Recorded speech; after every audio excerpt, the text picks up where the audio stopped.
जय श्री कृष्ण। नमस्कार दर्शक बंधु, माधव पवित्रवाणी राशिफल कार्यक्रम में आपण मानक स्वागत करुच्ची। मो टेरा रीडर विद्याधर।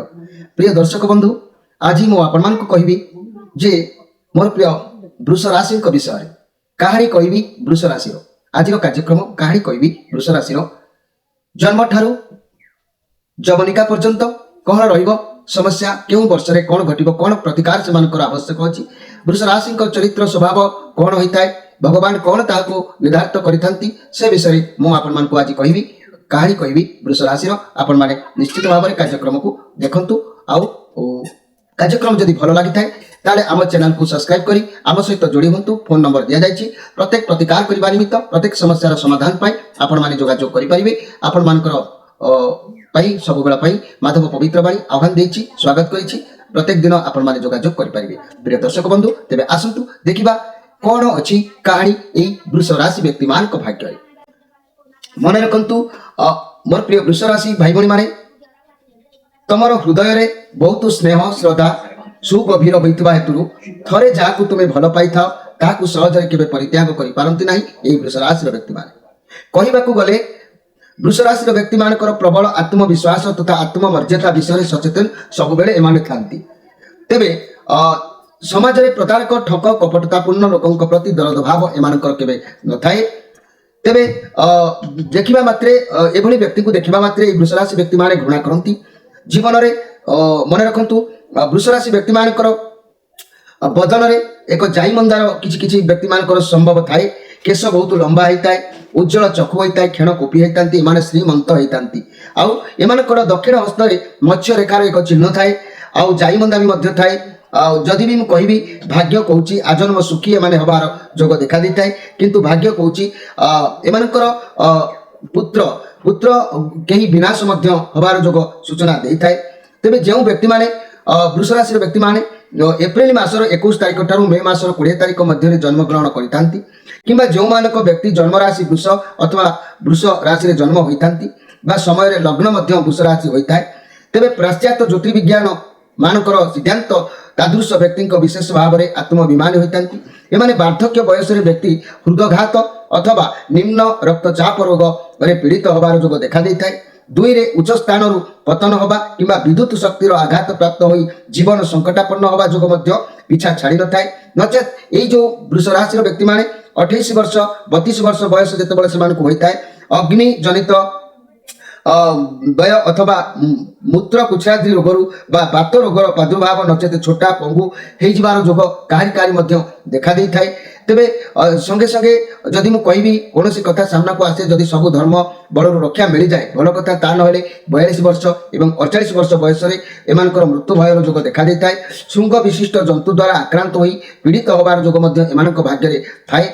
नचेत अस्त्र शस्त्र द्वारा आघात जोग देखा देता है, जहाँ भी मुक्ति मिलूची तथापि जहाँकि मुखरे ब्रहण जंत्रणा अर्श रोगर कष्ट यही व्यक्ति मान को सहवाकू पड़ता है। जदि वृष राशि व्यक्ति मानकर कथा कहबी, शरीर मध्य गला नासिका संपर्क रोग कष्ट पाइबा, शर्करा कम तथा बेसी कारण डायबिटीज होगा, गुप्त रोगर आक्रांत होगा कारी जना जाए।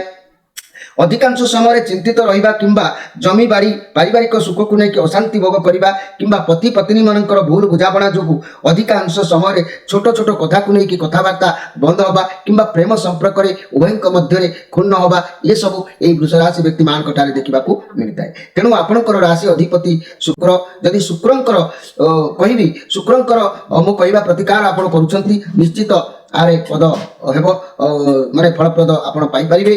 थरे व्यवहार करी देखिले आपण निश्चित जानि परिबे। 28 वर्ष रु 35 वर्ष पर्यंत खराब समय देखा देबो। एई वर्ष मानकरे परिवार रे दुख अभाव शोक मनस्तापर दिन गुड़िक अतिबाहित होबो। एपरि कि गृह रे संकटमय परिस्थिति किछि आपणकर उपजिबा देखा दे पारे। वृष राशि व्यक्ति मानक पई अर्थहानि, माता पिता गुरुजनकर कष्ट, स्थानांतर जोग, अपव्यय, करज बहु परिमात्रा रे देखा दे पारे। पुणी 37 वर्ष ठारू हिसाब कले 45 वर्ष रे मध्य बदनाम कलंक चोरी मिछ मकदमा संपृक्त होगा जोग कारी मध्य देखा दे थाए। देखंतु आपणकर वृष राशि व्यक्ति भाई भौणी माने आपणक पाद किंबा अंटारे जदि कौनसी स्थान में जदि तीर चिन्ह देखा दूची तेरे जीवन में बहुत शुभ फल आपको मिल बहुत धन लाभ करेंगे चाकरी उन्नति स्त्री संतान सुख आदि बहुत शुभ फल आप निश्चित ପ୍ରାପ୍ତି କରିପାରିବେ। ଏହାର କାରଣ ହେଉଛି ଆପଣଙ୍କ ରାଶିକୁ ଶନି ନିଶ୍ଚିତ ଭାବରେ ଅନେକ ଅନୁତାପ ଦୁଃଖ ଦେବା ସଙ୍ଗେ ସଙ୍ଗେ ଦୈବ ଶକ୍ତିର ପ୍ରଭାବ ପକାଇବେ। ତେଣୁ ଆପଣଙ୍କର ଦୁଃଖ ଅବସାନ ହୋଇ ମନର ବାଞ୍ଛିତ ଫଳ ପ୍ରାପ୍ତ ହେବା। ସେଥିଲାଗି ମୋର ପ୍ରିୟ ବୃଷ ରାଶି ଭାଇ ଭଉଣୀମାନଙ୍କୁ ଅନୁରୋଧ କରୁଛି, ଆପଣମାନେ ମାଧବ ପବିତ୍ରବାଣୀ ରାଶିଫଳ କାର୍ଯ୍ୟକ୍ରମ ମାଧ୍ୟମରେ ପ୍ରତିକାର ସେବା ନିଅନ୍ତୁ ଏବଂ ନିଜ ଜୀବନର ଗତିପଥକୁ ପରିବର୍ତ୍ତନ କରନ୍ତୁ। ଦେଖିବେ ଭାଗ୍ୟର ଆସିବ। ଭାଗ୍ୟ କେବେ ବି ଆପଣଙ୍କୁ ବ୍ୟତିକ୍ରମ କରିବାର ଦବନି। ମୁଁ ପୁନର୍ବାର କହୁଛି, ମନେ ରଖନ୍ତୁ ମୋର ପ୍ରିୟ ବୃଷ ରାଶିର ବ୍ୟକ୍ତିମାନେ, ଯାହାକି 3-2 କୃତିକା ନକ୍ଷତ୍ର, 4-2 ରୋହିଣୀ ନକ୍ଷତ୍ର, 5-2 ମୃଗଶିରା ନକ୍ଷତ୍ର, ତିନୋଟି ନକ୍ଷତ୍ରରେ ବିଭକ୍ତ ଥିବା ମୋର ପ୍ରିୟ ବୃଷ ରାଶିର ବ୍ୟକ୍ତି ବିଶେଷ ମାନେ ଆପଣମାନଙ୍କ ପାଇଁ ପ୍ରତି ମାସର 5 ତାରିଖ, 10 ତାରିଖ, 14 ତାରିଖ, 20 ତାରିଖ ସଂଖ୍ୟା ଏବଂ ଆପଣମାନଙ୍କ ପାଇଁ ଶନିବାରଟି ଅଶୁଭ। ଲାଲ ରଙ୍ଗର ଦ୍ରବ୍ୟ ତଥା ବସ୍ତ୍ର ଆପଣମାନେ କେବେ ବି ବ୍ୟବହାର କରନ୍ତୁ ନାହିଁ, ଏହା ଅଶୁଭ। ତମର ଯଦି ପତି ପତ୍ନୀଙ୍କର ଭୁଲ ବୁଝାମଣା ଯୋଗୁଁ ଅଧିକାଂଶ ସମୟରେ ଛୋଟ ଛୋଟ କଥାକୁ ନେଇକି କଥାବାର୍ତ୍ତା ବନ୍ଦ, ପ୍ରେମ ସମ୍ପର୍କ ଉଭୟଙ୍କ ମଧ୍ୟରେ କ୍ଷୁଣ୍ଣ ହେବାର ଯୋଉ ମଝିରେ ମଝିରେ ଦେଖାଦେବ, ତାର ପ୍ରତିକାର ନିମିତ୍ତ ମଧ୍ୟ ଆପଣ କରିପାରିବେ। ତୁମର ରାଶି ଅଧିପତି ଯେହେତୁ ଶୁକ୍ର ବୈଶ୍ୟବର୍ଣ୍ଣ କୋମଳ ସ୍ୱଭାବଯୁକ୍ତ, ସମ୍ଭୋଗ କ୍ରୀଡ଼ାରେ ଅଧିକ ରୁଚିପୂର୍ଣ୍ଣ, ଦାନ ପୁଣ୍ୟ ତଥା ଧର୍ମ କାର୍ଯ୍ୟରେ ବେଶ ଆପଣ ସଫଳତା ହାସଲ କରିପାରିବେ। ତେବେ ଆପଣମାନଙ୍କର ଗମ୍ଭୀର ଯଦି ମୁଁ ମହିଳାମାନଙ୍କ କଥା କହିବି, ବହୁତ ସୁଗୃହିଣୀ ହୋଇଥାନ୍ତି, ସ୍ୱାସ୍ଥ୍ୟବାନ ହୋଇଥାନ୍ତି, ପରିଶ୍ରମୀ ସନ୍ତାନବତୀ ସୁଲକ୍ଷଣୀ ଏମାନେ ହୋଇଥାନ୍ତି। ମନ ନେଇ ଚଳିବାର ଏମାନେ ବହୁତ ପାରଙ୍ଗମ ହୋଇଥାନ୍ତି। କିନ୍ତୁ ବଡ଼ ଗୁଣ ହେଉଛି ଏମାନଙ୍କର ଜୀବନରେ ଯେତେ ଦୁଃଖ ଆଉ ଝଡ଼ଝଞ୍ଜା ମଧ୍ୟରେ ଗତି କଲେ ମଧ୍ୟ ସବୁ ସମୟ ପାଇଁ ହର୍ଷଯୁକ୍ତ ଥାନ୍ତି, ମୁଖରେ ହସ ଟିକକ ଥାଏ। ଯଦି ମୁଁ ବିବାହ କଥା କହିବି, ଏହି ବୃଷରାଶି ଭାଇ ଭଉଣୀମାନଙ୍କ ପାଇଁ ଏମାନେ 21 ବର୍ଷରୁ 26 ବର୍ଷ ମଧ୍ୟରେ ବିବାହ ଯୋଗ ଏମାନଙ୍କର ହୋଇଥାଏ। କିନ୍ତୁ ବିବାହ କହିବାକୁ ଗଲେ ଇଏ ଅନେକର ସ୍ୱଭାବ ଦେଖା ଦେଇଥାଏ। ଏମାନଙ୍କର ଜନ୍ମର 8 ବର୍ଷ ପର୍ଯ୍ୟନ୍ତ କିମ୍ବା 28 ବର୍ଷ ପୁଣି 35 ବର୍ଷ ପର୍ଯ୍ୟନ୍ତ ବେଳେବେଳେ ଏଇ ଯେଉଁ ବର୍ଷମାନଙ୍କରେ ଖରାପ ସମୟ ଦେଖା ଦେଇଥାଏ। ଏହି ବର୍ଷମାନଙ୍କରେ ପରିବାରର ଦୁଃଖ, ଅଭାବ, ଶୋକ, ମନସ୍ତାପ ଏବଂ ଦିନଗୁଡ଼ିକ ଅତିବାହିତ ହେବାର ଯୋଗ ଦେଖା ଦେଇଥାଏ। ଏପରିକି ଗୃହରେ ସଙ୍କଟମୟ ପରିସ୍ଥିତି ଉପୁଜିବା ସଙ୍ଗେ ସଙ୍ଗେ ଅର୍ଥହାନି, ମାତା ପିତା ଗୁରୁଜନ କଷ୍ଟ, ସ୍ଥାନାନ୍ତର ଯୋଗ, ଅପବ୍ୟୟ କରଜ, ଶରୀରରେ ବହୁ କ୍ଲେଶ ଯୋଗ ଦେଖା ଦେଇଥାଏ। କିନ୍ତୁ ମୁଁ କହିବାର କଥା ହେଉଛି, ତୁମର ଜୀବନରେ ଶୁଭ ସମୟ ହେଉଛି, ମନେ ରଖନ୍ତୁ, 26 ବର୍ଷରୁ ଗୋଟିଏ, 28 ବର୍ଷ ଗୋଟିଏ, 30 ବର୍ଷ ଗୋଟିଏ ଏହି ବର୍ଷମାନଙ୍କର ଉପସ୍ଥିତ ହୋଇଥାଏ। ଏହିସବୁ ବର୍ଷରେ ନିଶ୍ଚୟ କିଛି ନା କିଛି ଉନ୍ନତିମୂଳକ କାର୍ଯ୍ୟରେ ଆପଣ ସମ୍ପୂର୍ଣ୍ଣ କରିପାରିବେ। ଦେଖନ୍ତୁ, ମୁଁ କହିଛି ପ୍ରଥମ ଯେ କି ଆପଣଙ୍କର ପାଦ ଅଣ୍ଟା କୌଣସି ସ୍ଥାନରେ ଯଦି ତିଳଚିହ୍ନ ଅଛି, ତେବେ ଜୀବନରେ ବହୁ ଶୁଭ ଫଳ ଆପଣ ପାଇବେ। କିନ୍ତୁ ସମସ୍ତଙ୍କ ସାଙ୍ଗରେ ତୁମର ମିତ୍ରତା ଥିଲେ ସୁଦ୍ଧା ଅନେକ ସ୍ତ୍ରୀ ଲୋକମାନେ ଆପଣଙ୍କର ଶତ୍ରୁ ହେବାର ଯୋଗୁଁ ମଧ୍ୟ କିଛି ଦେଖା ଦେଇଥାଏ। ତୁମର ଶୁଭବାର ଶୁକ୍ରବାର, ଏହି ବୃଷରାଶି ବ୍ୟକ୍ତିମାନେ ଏହି ଶୁକ୍ରବାର ବ୍ୟତୀତ ଅନ୍ୟ ବାରମାନଙ୍କରେ शुभ कार्य किसी करंतु नहीं। प्रति शनिवारटी तुम प्रति अशुभ। तुम्हें जदि पारिबो मन रख, वृष राशि व्यक्ति माने वृष राशि, मिथुन राशि, मकर राशि, कुंभ राशि जात व्यक्ति सहित मित्रता रख एवं एमानक ठारू अनेक समय आपण लाभ करिपारिबे। जहाँ सब समस्या तुम राशि अनुसार शनि अनेक दुख कष्ट दवा संगे संगे दैव शक्तिर जो प्रभाव पकेबे ताकू कंट्रोल करबा पई आपण प्रतिकार रे व्यवस्था निश्चित करिपारिबे। मिथुन राशि को मु कहली जदि 2026 मसीहार कथा कहबी, मिथुन राशि को बृहस्पति चलन होती मार्गशीर मास 20 दिन डिसेम्बर 5 तारिख। तेणु वृष राशि अनुसार बृहस्पति गोचर फल शुभ रोचे। जहाँ किसी आशा करेंगे निश्चित मनर अभिलाष आप पूरण करेंगे, कारण चंद्रकर शुभ दृष्टि आपण संपूर्ण रही 2026 मसीह। आयर कथा जदि मुझे कहबी 2026 मसीह उत्तम रोजगार करेंगे, उत्तम मित्र प्रिय मनीष प्राप्ति हम एवं वर्षर प्रथम 5 मास अशुभ फल आपण परवर्ती मास गुड़िक शुभ फल निश्चित भाव में पाइबे। तेणु मिश्रित फल भोग करेंगे। उत्तम पारिवारिक सुख लाभ, आर्थिक अभिवृद्धि, कर्म क्षेत्र उन्नति, पदोन्नति, विवाह आदि शुभ मांगल्य कर्म निमंते लग्न प्रशस्त रहिबो। विशेषकर संतान वर्ग में शुभ फल आपण प्राप्ति करेंगे। अनेक स्थान में अस्थावर संपत्ति लाभ, बहुत दिन आशा पूर्ण करेंगे। आउ सुख समृद्धि प्राप्ति आपन को 2026 मसीह निश्चित भाव में हम। नूतन सुजोग सृष्टि आदि अशुभ फल शुभ फल जतिक भोग करेंगे। वर्षर शेष 2 मास शुभ फल टिके कमिज आपणकर। तेणु मोर प्रिय वृष राशि भाई भणी मैंने पुणी थे कहूँ 3-2 कृतिका नक्षत्र, 4-2 रोहिणी नक्षत्र, 5-2 मृगशिरा नक्षत्र, यही 3टी नक्षत्र में विभक्त थिबा मोर प्रिय वृष राशि भाई भणी मैंने प्रतिकार स्वरूप मन रखु।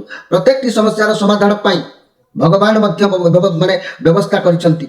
जेपरि शरीर में असना लगिले ताकू आमे जल द्वारा धौत करी परिष्कार कर दियंती, किंबा वर्षा बेले आमे शरीर को न भिजेबा पाई छतार छाया तले आश्रय नियंती।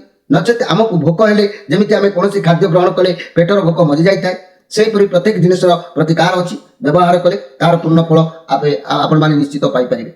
जदि आपणकर ईश्वर ऊपर भरोसा विश्वास अछि, ताले आपण माने माधव पवित्रवाणी राशिफल कार्यक्रम जो प्रतिकार गुड़िक कहुच्छी आपण माने प्रतिकार पालन कर उपकृत हूँ भलरे रुहतु आग्रही थिबा मोर प्रिय भाई भणी माने निश्चय निश्चय आपण ग्रहण करेंगे एवं गोटे वर्ष मध्य आपण तार फलाफल अवश्य जानीपर निश्चित भाव में एवं आसतु जाना कौन से प्रतिकार आपण जदि मुक्तार मालाटीए कि स्पष्टिक मणिर धारण करुँच जीवन निश्चित भाव में उन्नति करेंगे रोग ऋण घात प्रतिघात सबुति सबु किसी अपसरी जीव मुक्तार माला मुझे गोटे धारण करी मुक्तार मालाटीए धारण करेंगे जो मैंने यहाँ धारण करने समर्थ न हो पारे ताठारु एक उपाय चेष्टा करंतु अन्य उपायटी मु मध्य कहूछि आपण मानकु वृष राशि स्वामी हेले शुक्र शुक्रंकर प्रिय हेले षडमुखी रुद्राक्षर असली एई षडमुखी रुद्राक्षर अधिपति ग्रह होचंती शुक्र एई रुद्राक्षर साक्षात कार्तिकेयंकर अंश अटंती